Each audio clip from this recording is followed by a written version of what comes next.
मोदी साहेबांचं विजन आहे विकसित भारत 2047, त्याला पूरक काम करतोय. कारण $5 ट्रिलियन जे इकॉनॉमी जी आहे त्याचा गोल जो आहे त्याच्यामध्ये $1 ट्रिलियन आपला महाराष्ट्राचा आहे. आणि मला समाधान आहे ते सांगायला की नीती आयोग जेव्हा आला, नीती आयोगाची बैठक झाली, नीती आयोग आणि सांगितलं त्यांच्या सर्वेमधून की फक्त मुंबई MMR मध्येच एक नाही $1.5 ट्रिलियन पोटेन्शियल आहे. बाकी रेस्ट ऑफ महाराष्ट्र वेगळा आहे. आणि आता मोदीजींचं तुम्ही म्हणालात की 2014 पूर्वी काय होतं?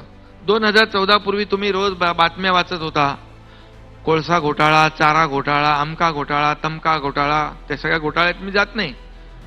परंतु 2014 नंतर आपण बघितलं की जे विकासाचा वेग आपण पाहिला प्रधानमंत्री मोदीजींच्या काळातला, तर तुम्ही ते आकडेवारीत मी जात नाहीये, पण आज एअरपोर्ट किती होते तेव्हा दुप्पट एअरपोर्ट झाले.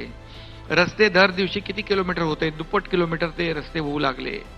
कनेक्टिव्हिटी वाढली, मोठ्या कितीतरी पोर्ट झाले.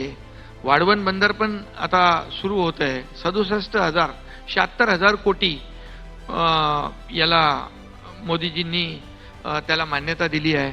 आणि त्याच्यामध्ये rail connectivity, air connectivity, water connectivity, road connectivity सगळं वाढलं ना, सगळं वाढलं. त्यामुळे आणि दुसरी गोष्ट आज आर्थिक महासत्तेकडे आपण चाललोय. मोदीजींच्या काळात 11 वर्षामध्ये 11व्या नंबरला आपण अर्थव्यवस्थेत होतो, 5व्यावर आलो, आता 4थ्यावर येतोय आणि 3ऱ्यावर येतोय. म्हणजे ही तर प्रगती आहे ना. आणि त्यामुळे हे जे काही बदल होतोय आज मोदीजींच्या 11 वर्षाच्या कार्यकाळामध्ये, 11 वर्ष म्हणजे विकासाचं एक प्रकारचं युग आहे. आणि खऱ्या अर्थाने मी काय त्यांच्या गठबंधन म्हणजे NDA मध्ये आहे म्हणून बोलत नाही, पण मोदीजींनी जे केलंय ते केलंय.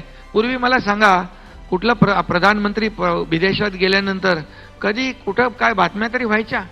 आज किती देशाचे प्रमुख त्यांना गळाभेट घेतात, कोणी सल्यूट करतो, कोणी वाकून नमस्कार करतोय.